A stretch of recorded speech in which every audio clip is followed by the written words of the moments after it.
Para diretso na alive ang umaga mo. Para diretso na buhay ang dugo mo. Para diretso na ang bangon at trabaho na agad-agad. Iaarangkada na namin ang mga balitang kailangan mo. Ibibigay na namin ang mga impormasyong pinaka-latest, pinaka-bago, pinag-uusapan, trending, viral. Arangkada Balita live sa DWIZ Metro at Mega Manila, DWIZ News FM regional stations. Naka-live din sa lahat ng DWIZ Digital News account, Facebook, YouTube at DWIZ News website. At panoorin din ang live nationwide sa Aliw 23 Free TV. Arangkada Balita.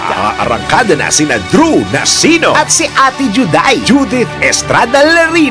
Gising ang morning mo sa Arangkada Balita.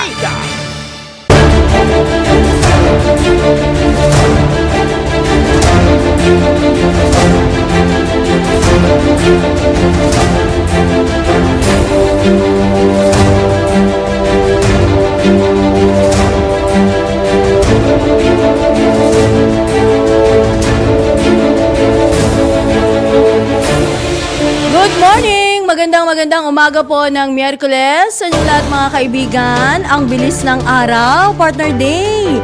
Midweek na tayo ngayon. Ngayon po ay birthday. Syempre, nauna talaga eh. Kasama ho yan sa balita namin. Birthday ho ng isa sa aming mga, hindi masyadong sexy to eh, no? Medyo manang magdamit to eh, no? Simpleng-simple lang magdamit to eh. O yan, inuna ko na happy birthday, Geraldine Doinog. Kasama po yung kanyang, may kakambal siya, di ba? Oo, si Geraldine. Geraldine. Pero mas maganda yata yung kakambal. Ay, naka-on pala yung mic ko.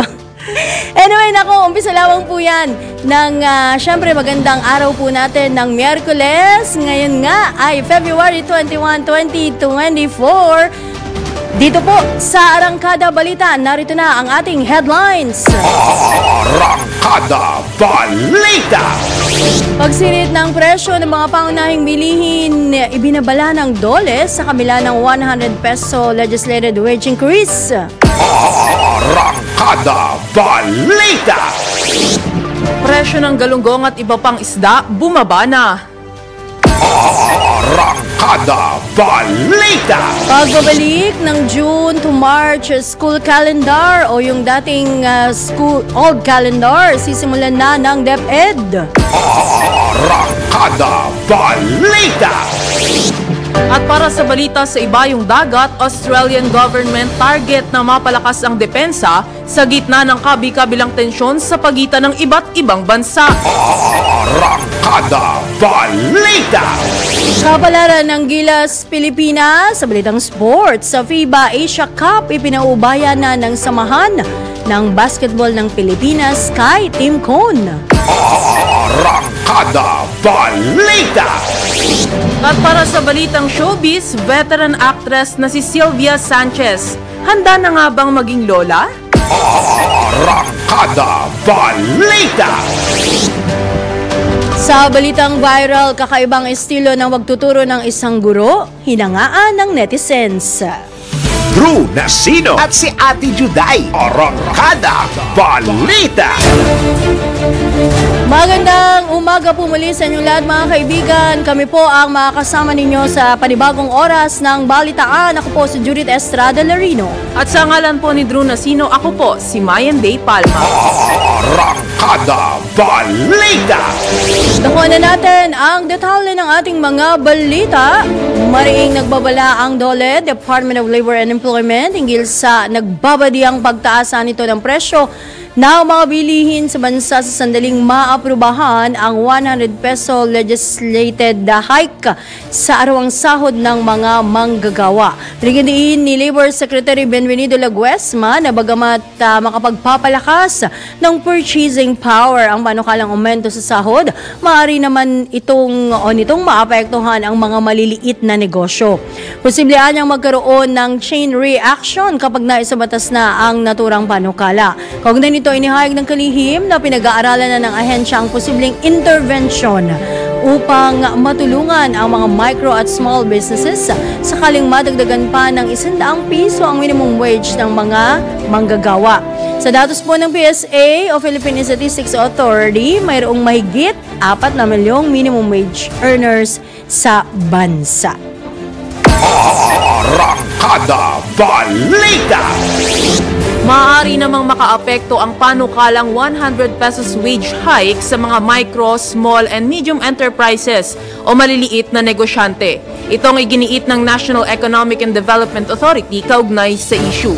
Ayon kay NEDA Undersecretary Rosemary Adillon, hindi sasapat ang ipinatupad na tax relief para matulungan ang mga negosyo na magkaroon ng 100 pisong dagdag pasahod. Dagdag pa ni Undersecretary Adillon, hindi rin magiging sapat ang savings mula sa corporate income tax para tugunan ang nabanggit na aumento sa sahod. Kaugnay nito, 79% ng mga negosyo sa bansa ang MSME o maliliit lamang at nasa 63% ang mga empleyado ang nagtatrabaho rito. Arangkada Balita! Sa kaugnay na balita, 12 minuto makalipas ang 5 ng umaga, nanawagan si Gabriela Pardeles Representative Arlene Brosas na i-prioritize ng Kamara ang pagpasa sa 100 pisong dagdag sahod. Ayon kay House Assistant Minority Leader Brosas, dapat kaagad dinggin ng Kamara ang wage hike bill na inihain ng Makabayan Black at iba pang mambabatas.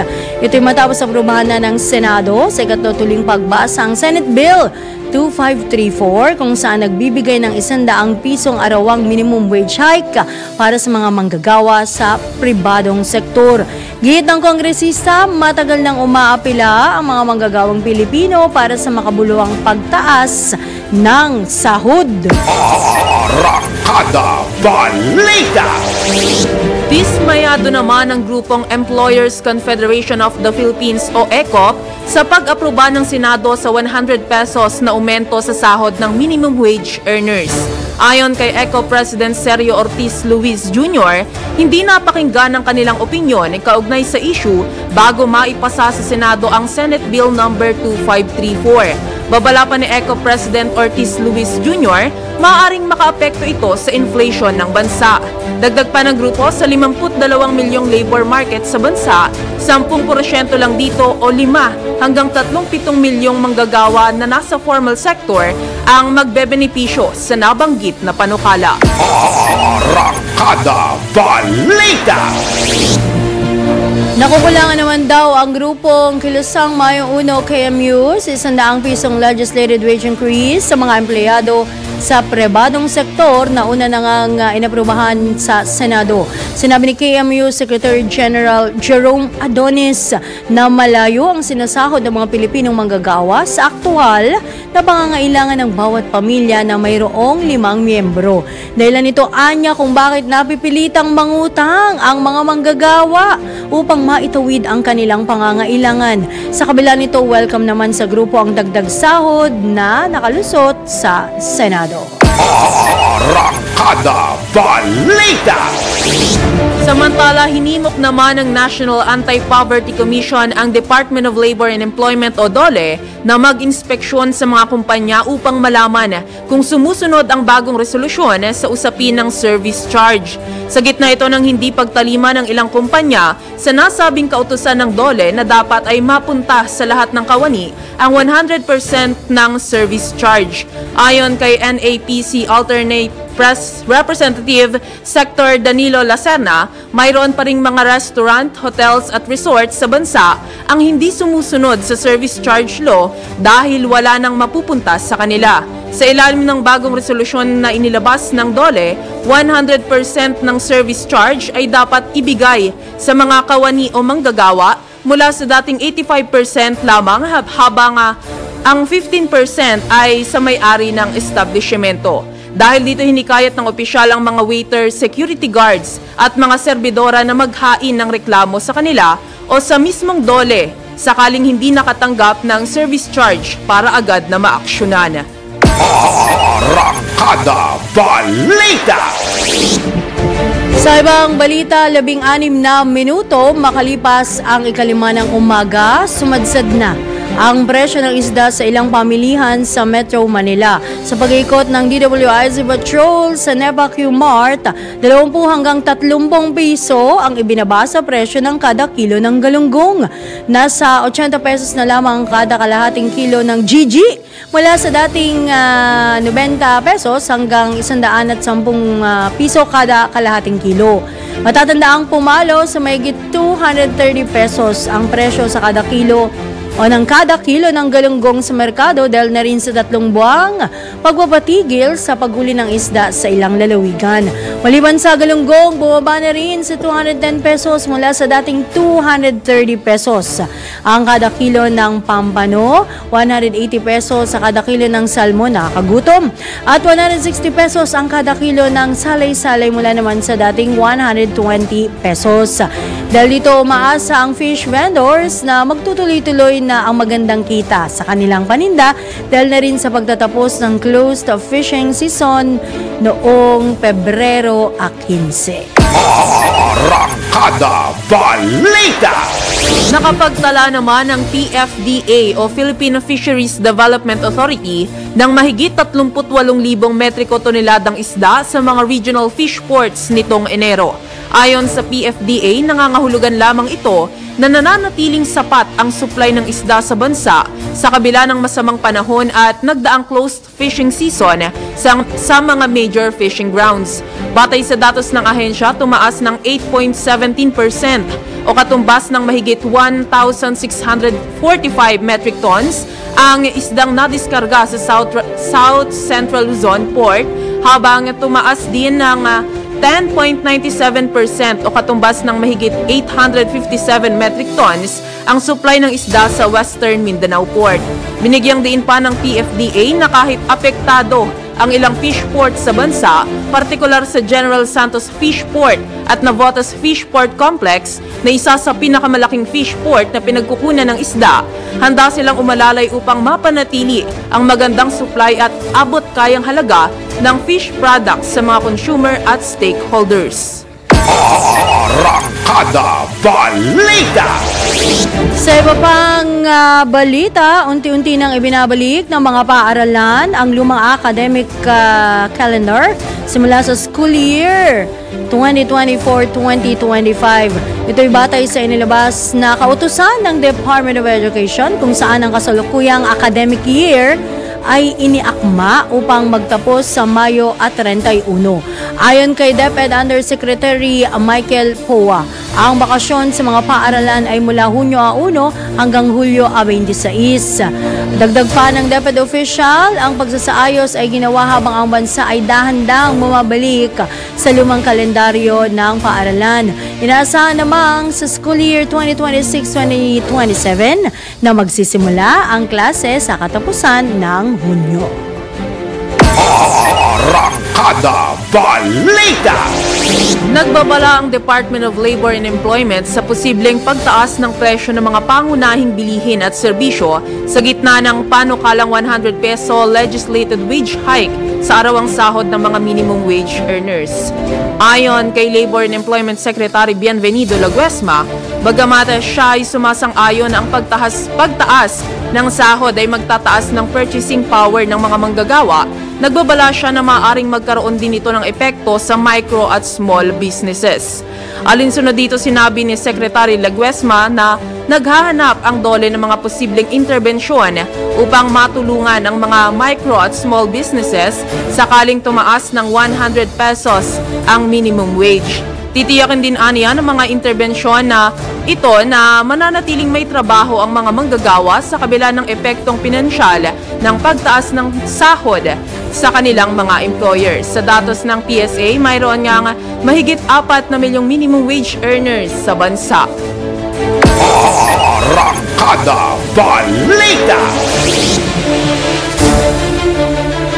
20 minuto makalipas ang 5 ng umaga. Kuha muna tayo ng pag-uulat mula sa ating DWIZ Patrols. Mga tinapyasan daw ng budget para mapondohan ang AKA program ng DSWD. Inisa-isa ni Senador Amy Marcos. Alamin natin ang iba pang detalye sa ulat na ito ni Patrol 19, Cel Ortega Bueno. Tinukoy ni Senator Amy Marcos ang mga kinaltasan umano ng budget ngayong taon para mapunduhan ang kinu-question niya na ayuda para sa Kapos ang Kita program o yung AKAP ng DSWD. Ayon kay Senator Marcos, para mapunduhan ang AKAP, kinaltasan ang Pension and Gratuity Fund o ang pondo para sa pensyon ng mga retiradong sundalo at government workers. 253.2 billion pesos sa anya ang ipinalaan dito ng executive pero ito'y naging 142.9 billion pesos. Kinaltasan din anya ng 5.4 billion pesos ang budget ng Department of Migrant Workers o DMW na original na nasa 15.31 billion pesos. Tinanggalan naman anya ng program funds o tiyak na pondo ang mga foreign assisted na flagship projects ng DB o DPWH. Iginit ni Marcos na wala sa budget bill na inaprubahan ng Senado at Kamara pero lumabas sa final at inimprentang version ng batas ukol sa national budget para ngayong taon ang AKAP program. Hindi daw niya alam kung ito'y para sa bigas, trabaho o diretsahang ayuda dahil mismong DSWD ay nagsabing hindi nila ito hiningi at nariyan na ang pondo at gagawa pa sila ng guidelines kung paano ito gagamitin. Kumukonsulta na Senator Marcos sa Department of Budget and Management at DSWD bago ang balak niyang investigasyon sa paglutang ng AKAP sa national budget. Ayon sa Senadora, may impormasyon na gagamitin ito sa People's Initiative para sa Chacha. Ito sa Patrol 19, Sally Ortega Bueno para sa DWIC, nagbabalita ng tama, naglilingkod ng tama. Arangkada Balita! Samantala, DSWD inatasan ni PBBM na paghusayin pa ang education, healthcare at social services. Ang detalye ng balitang yan, ihahatid ni Patrol 13 Gilbert Perdez. Inatasan ni Pangulong Ferdinand Marcos Jr. ang DSWD na paghusayin pa ang healthcare, social services at edukasyon. Sa isang press briefing sa Malacanang sinabi ni DSWD Secretary Rex Gatchalian na mahigpit na utos ng Pangulo na pag-aralan kung paano mapanatili ang tulong pinansyal na binibigay sa pinakamahirap na Pilipino habang ginagawa ang economic cluster ng mga hakbang para mapababa ang inflation. Ayon kay Gatchalian, layo ng utos na ito ng Pangulo na protektahan ang halaga ng piso mula sa mga serbisyong panlipunan at anti-poverty programs ng gobyerno tulad na lamang ng 4Ps. Isa rin sa kanilang ipinanukala kay Pangulong Marcos ang 100 Days of Child's Life Program kung saan binibigyan ng tulong ang mga sanggol mula sa panahon ng pagbubuntis hanggang sa ika-2 araw pagkatapos ng kanilang kapanganakan upang maiwasan daw yung pagkabansot. Nakapaloob sa programang ito ang pagbibigay ng sapat na nutrisyon sa mga buntis, suporta sa breastfeeding, bakuna at iba pang bitamina para sa mga sanggol. Patrol 13, Gilbert Perdez para sa himpilang may todong lakas. DWIZ, nagbabalita ng tama, naglilingkod ng tama. Arangkada Balita! Samantala, mga panukalang batas na taas sahod para sa mga manggagawa muli giniit ng Gabriela Solon.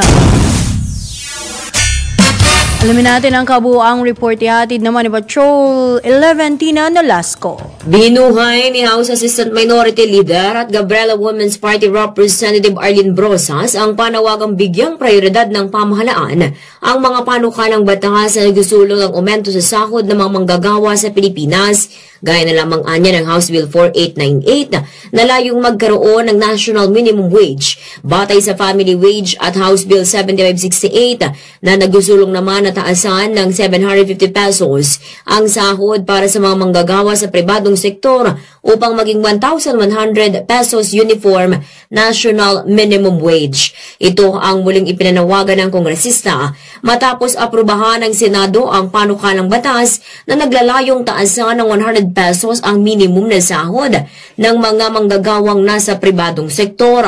Ayon kay Brosas, maliit lamang ito para matamo ang 1,193 pesos na family living wage, pero panimulaan na ito para matutukan ang kapakanan ng mga manggagawa na matagal nang naghihintay ng makatarungang pasahod.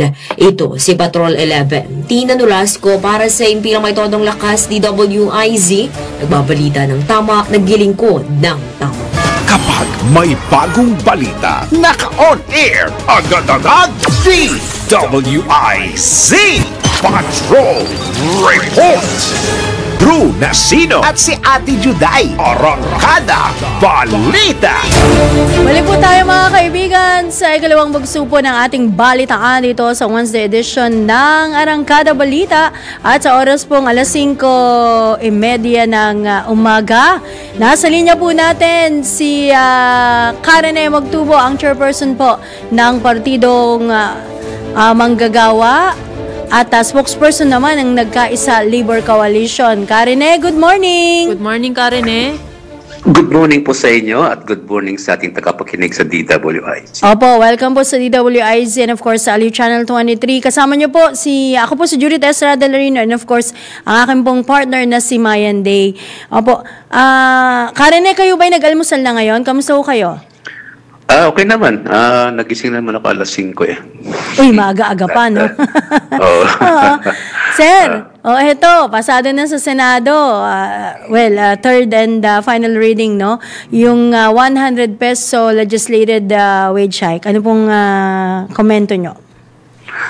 Wini-welcome namin yung effort ng Senado kahit na ito ay kapos doon sa original na panukala nilang 150. Ganun pa man, ito ay kung may sa batas at magkaroon ng kaukulang counterpart measure sa lower house o sa House of Representatives, malaking tulong sa take-home pay na mga makaka-recover ng maayos ang kanilang sweldo bunga ng pagtaas ng presyo ng bilihin. So, isang economic relief para sa manggagawa kapag may isabatas itong dagdag na sweldo na 100 piso. Karen, tingin niyo po ba magiging sapat tong 100 piso? Kasi sabi po sa interview kay Congresswoman Garin, hindi po sapat ang 100, dapat 350. Tama po yan sapagkat kaya sabi namin economic relief lang ito, isang wage recovery sa Metro Manila kasi ang ating minimum wage ay 610.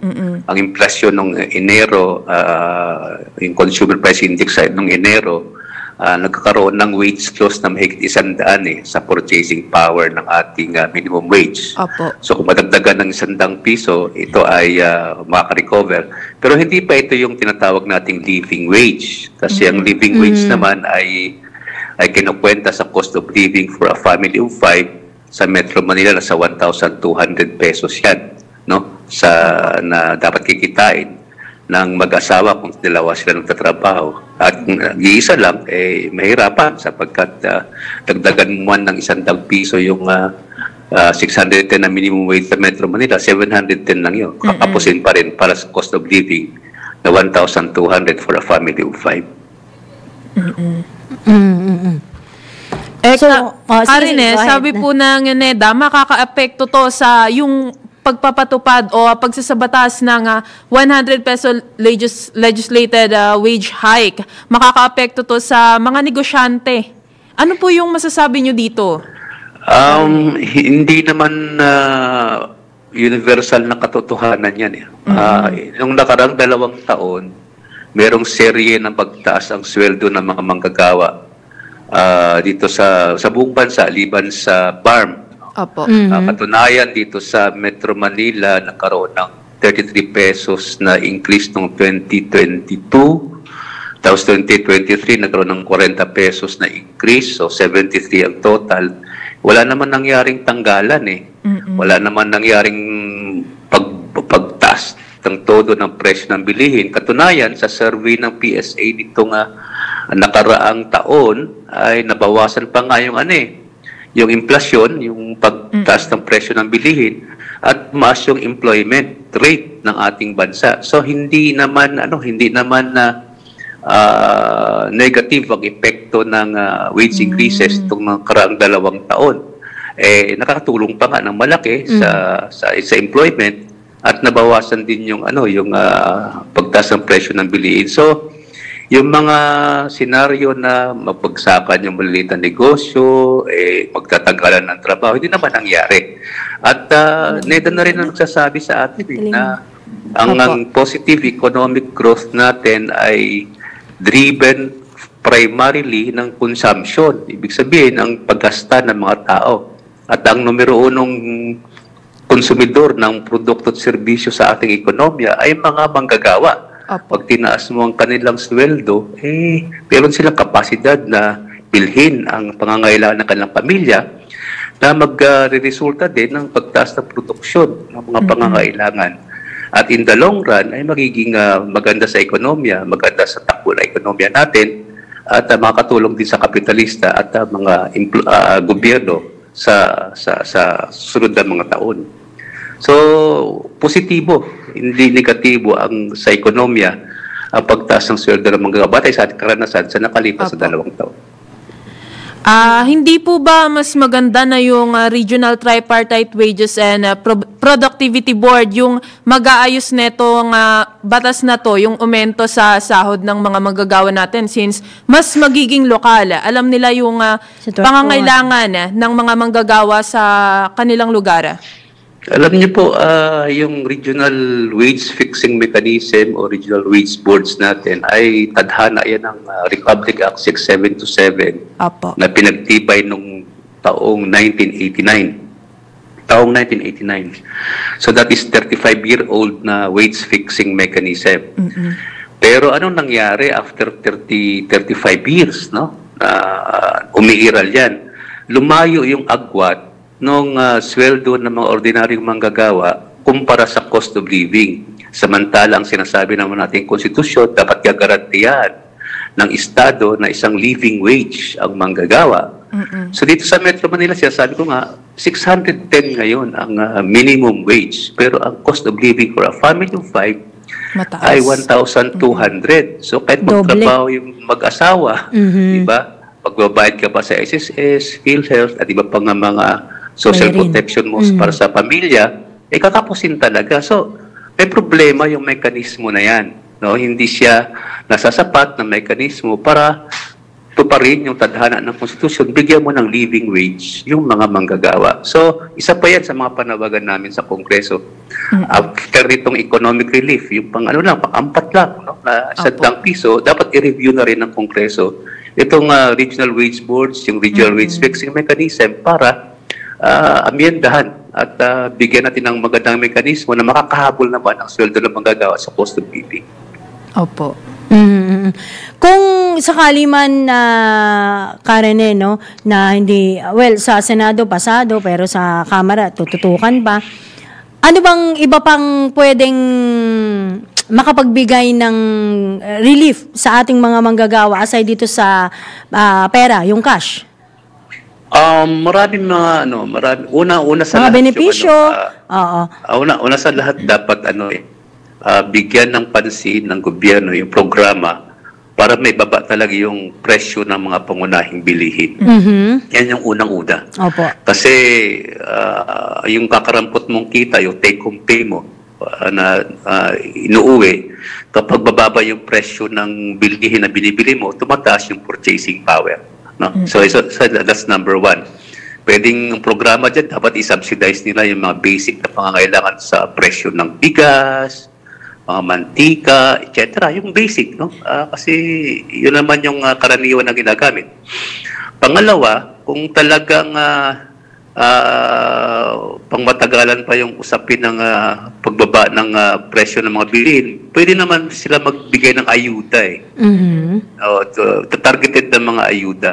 Opo. At yung DTI halimbawa natin, pwede sila magkaroon ng mga caravan ng mga caravan ng mga basic commodities, dalhin nila sa komunidad na mura ang presyo, pati sa mga pagawaan para paglabas ng manggagawa, pero sa bibilhan na mura. So, yun yung mga bagay na pwedeng gawin habang tinutulak natin yung House of Representatives sa bilisan ang kanilang aksyon doon sa panukala. Meron kasing counterpart measure sa House of Representatives 150. 150. Across the board. Oo. Na hindi pa nila ginagalaw at wala pa public hearing na nagaganap sa pamamagitan ng kanilang Committee on Labor at Employment sa House of Representatives.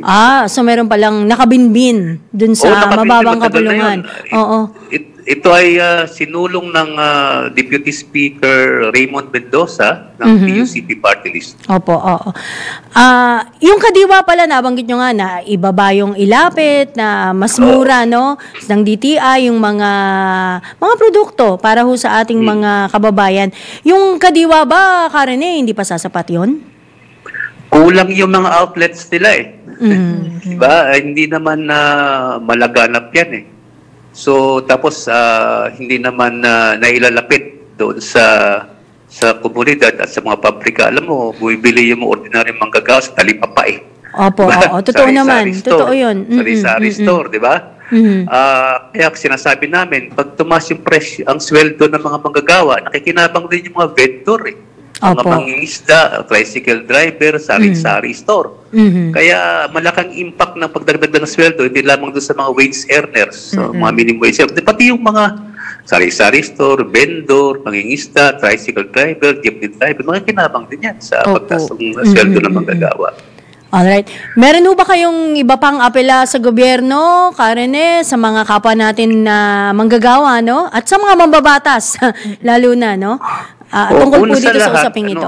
Yes. Go ahead.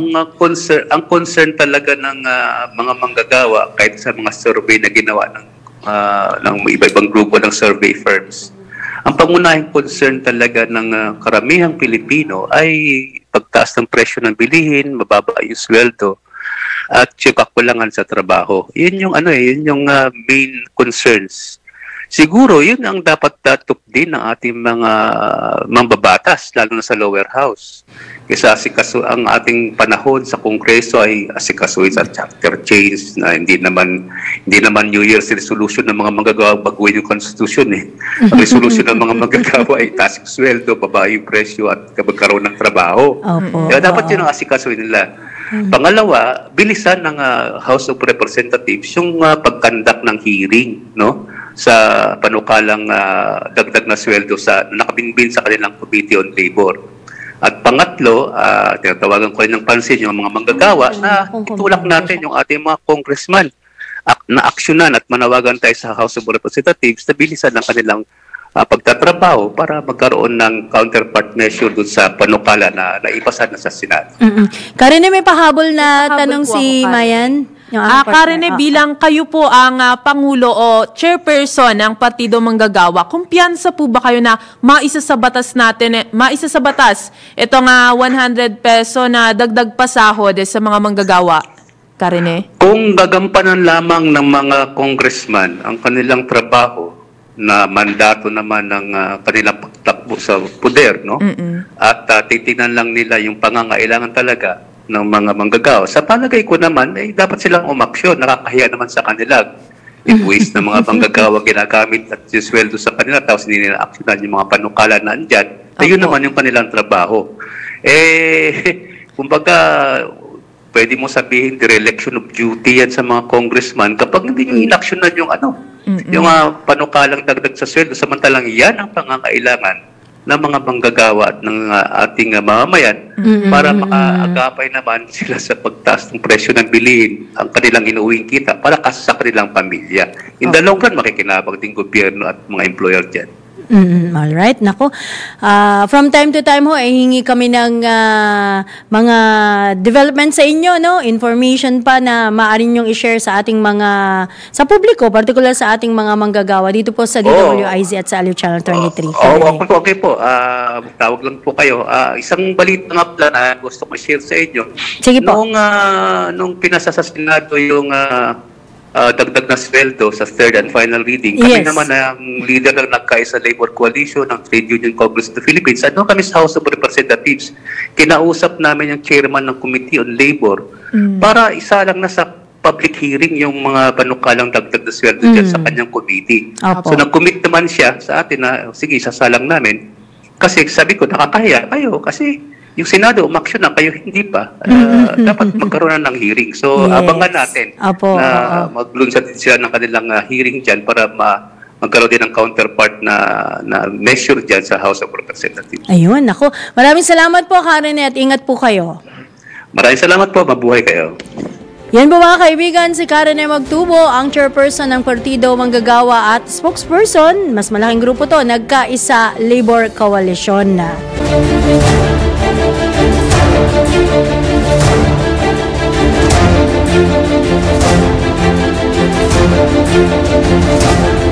Sa oras na alas 5:50 ng umaga, nagbabalik po ang Arangkada Balita. Samantala, dakuan muna natin ang ilang pag-uulat mula sa labas ng himpilan. DSW Chief handang humarap sa Senado para magpaliwanag tungkol sa AKAP program. Ang detalye ng balitang yan, ihahatid ni Patrol 13 Gilbert Perdez. Porsigido si DSWD Secretary Rex Gatchalian na may sasakatuparan ng ayuda para sa Kapos ang Kita programa o yung AKAP. Sa press briefing sa Malacanang, ibinahagi ni Gatchalian ang kanyang determinasyon na ipagpatuloy ang nasabing programa. Sinabi niya na handa siya magpaliwanag sa Kongreso o Senado ukol sa layunin at kahalagahan ng AKAP. Ayon kay Gatchalian, panahon na upang bigyan ng atensyon at tulong ang mga minimum wage earners sa klasipikado o naklasifikado raw bilang near poor. Kinikilala niya na bagaman na sila ay mga nagbabayad ng buwis, madalas daw ay nakatuon ng mga programa ng gobyerno sa mga mahihirap na Pinoy. Naniniwala din ng opisyal na nararapat lamang na bigyan ng tulong ang mga nagbibigay katuparan sa ekonomiya, lalo na sa panahon ng pangangailangan. Patrol 13 Gilbert Perdez para sa himpilang may todong lakas. DWIZ, nagbabalita ng tama, naglilingkod ng tama. Kapag may bagong balita, naka-on air agad-agad. DWIZ Patrol Report. Samantala, punta naman tayo sa report ng ating mga Metro Patrollers. Mga atleta daw dyan sa nabotas na wagi. Ay, congratulations! Sa Batang Pinoy at Philippine National Games 2023, binigyan ng insentibo. Alamin natin ang mga detalye o mapang detalye sa ulat na ito ni Mama Beth Samson. Mama Beth, good morning! Good morning, Juday. Mainit na pagbati ang ibinigay ng lokal na pamahalaan na bota sa mga atleta na sumabak sa larangan ng palakasan sa nagdaang Batang Pinoy at Philippine National Games 2023 na ginanap sa PhilSport Arena. Nakamit naman na insentibo ng mga manlalaro maging ang kanilang mga coaches alinsunod sa Navoteño Athletes and Coach Cash Incentive Ordinance.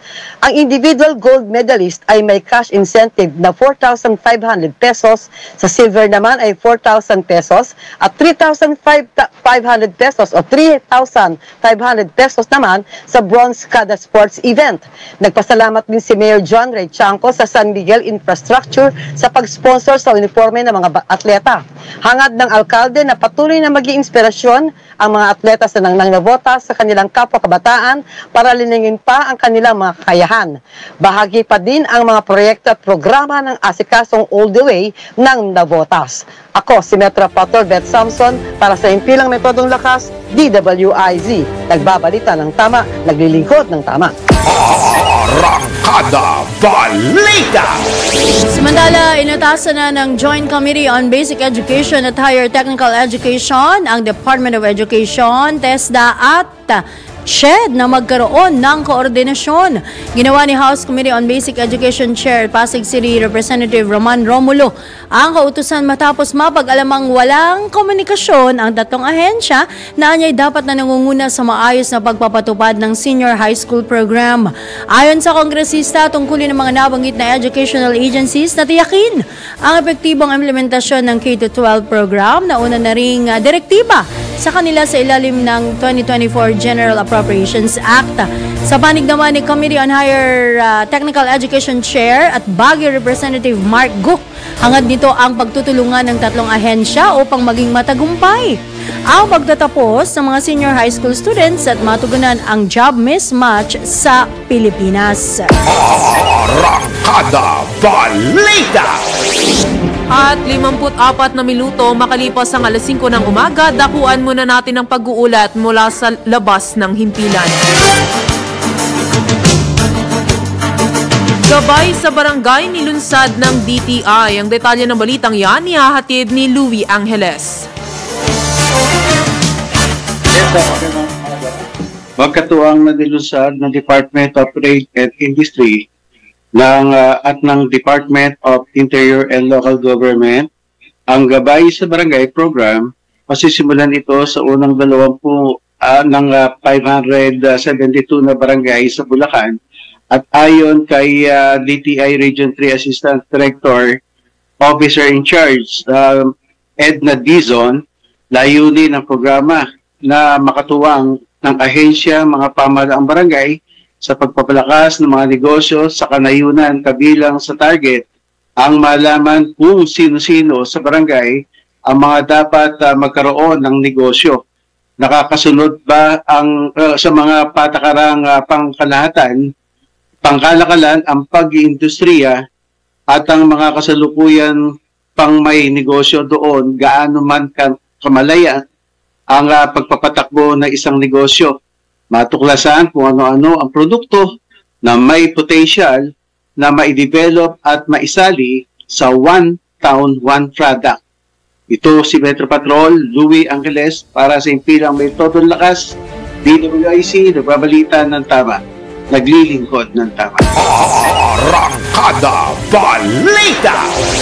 Samantala sa iba pang detalye ng balita, tapos na ang konsultasyon sa isinusulong na amyenda sa economic provisions ng konstitusyon. Sinabi ni Pangulong Ferdinand Marcos Jr. na matagal na rin siyang nakikipag-usap sa liderato ng Senado at Kamara tungkol sa nabanggit na usapin. Sa katunayan, nagkasundo na aniya ang mga mambabatas na ang Senado ang mangunguna sa inisyatibo ng Economic Charter Change. Ayon sa Pangulo na ang importante ay maisakatuparan ang pag-amyenda sa konstitusyon na tahimik nilang tinatrabaho.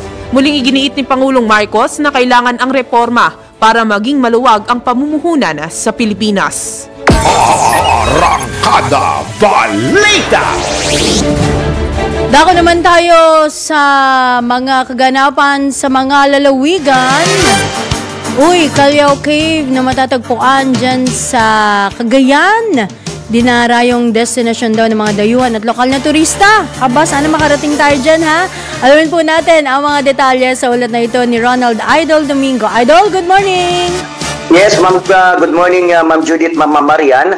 Ang Callao Cave ay isa sa mga naunang proklamang National Park sa bansa noong July 16, 1935 sa ilalim ng Proclamation 827 at noong October 6, 2003, ito ay pinalawig at pinangalanang Peña Blanca Protected Landscape and Seacape sa ilalim ng Proclamation 484 na linagdaan ni dating Pangulong Gloria Macapagal Arroyo taong 2007, isang paleoagroecologist na si Armand Mijares ng University of the Philippines ang nakatuklas ng mga labi ng sinasabing isa sa mga naunang tao sa Asia Pacific, ang Homo Luzonensis o mas kilalang Kalauman na namuhay sa isla ng Luzon ng halos 50,000 to 67,000 taon. Dahil na rin sa hitik na kasaysayan at ganda ng lugar,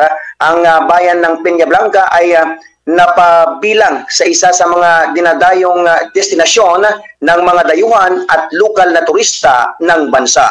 Ito ang Ronda Patrol, Ronald Idol Domingo, nag-uulat, pasimpilang may tudong lakas, DWIC, nagbabalita ng tama, naglilingkod ng tama. Arangkada Balita! Samantala, kinatuwa naman itong Senador Sonny Angara ang paghahain ng ilang kongresista ng Resolution of both Houses number 7 na isinusulong nagsusulong ng economic chacha. Ayon kay Senador Angara, magandang development ito dahil pareho na ang direksyon ng Senado at Kamara sa issue ng pag-amyenda sa ilang economic provisions ng 1987 Constitution. Dagdag pa ni Senador Angara, hindi nakakatulong ang bangayan sa People's Initiative dahil naapektuhan nito ang usapin sa economic chacha. Binigyan din pa ng Chairman ng Senate Subcommittee on Constitutional Amendments na sa halip na magbangayan at araw-araw na mag-press conference ang mga kongresista para batikusin ng Senado, mas mainam ngang magsagawa sila ng pagdinig kaugnay sa pag-amenda sa ilang economic provisions ng saligang batas. Well, that's good. Ako, sa akin, positive yung pag-file nila ng RBH. Maganda yun dahil imbis na magbangayan, mag-daily press conference na tinitira lang ang Senado, mas okay na magka-hearing na sila dito sa RBHM at talagang pag-usapan dahil sila naman, ang maganda sa mga congressman, they're in their own district, so pwede lang konsultahin yung mga distrito nila. Yan po naman ang tinig ni Senador Sani Angara. Arangkada Balita! Samantala may pahabol po tayong reports mula sa labas ng himpilan. Program PhilMec nagkaloob ng 36 million worth ng farm equipments sa 26 na rice farmers co-op sa Zambales. Para sa detalye ng balitang yan, nagbabalik si Diony Gole. Yes, good morning. 26 o 26 na farmers cooperative at asosasyon dito sa lalawigan ng Zambales itong binigyan ng farm machineries nitong Philippine Center for Post-Harvest Development and Mechanization o PhilMec na nagkakahalaga ng 36.27 milyon. Kinabibilangan ang nasabing donasyon ng 20 hand tractors, 6 na 4-wheel tractors, 6 na combine harvesters, 4 na riding top transplanters, 2 precision seeders at 1 single pass rice millers. Ayon dito kay PhilMec Director 3, Joel Dator, ang nasabing donasyon na farm machineries ay mula sa Rice Competitiveness Enhancement Plan Mechanization Program ng ahensya. Ito ay programa ng pamahalaan upang ayudahan itong mga magsasaka ng palay upang lalong lumago at lumaki ang kanilang produksyon at umunlad ang kanilang kabuhayan. Ayon pa rito sa opisyal, patuloy umano sa pagbibigay ng mga makinaryang pansakahan ng ahensya sa buong bansa para palakasin itong local rice production ng Pilipinas sa layuning umangat ang food security program ng pamahalaan at hindi na umangkat ng bigas sa ibayong dagat sa hinaharap. Mula dito sa gitnang Luzon, ito si Central Luzon Patrol at Johnny Gole para sa Impila May Todo Lakas DWIC nagbabalita ng tama, naglilingkod ng tama. Arangkada Balita! Sumayin nyo mga kaibigan ng isang oras nating balitaan dito sa Arangkada Balita 11 edition. Ayan muli ang ating pagbati ng happy birthday kay Geraldine Doinog, isa po sa ating mga DWIC writer at syempre sa kanyang kakambal na si Geraldine. Happy birthday sa inyo, ha? Kami po ang inyong mga naging tagapagbalita, Judith Estrada Larino. At sa ngalan po ni Drew Nasino, ako po si Mayan Day Palma. Nagbabalita ng tama, naglilingkod ng tama.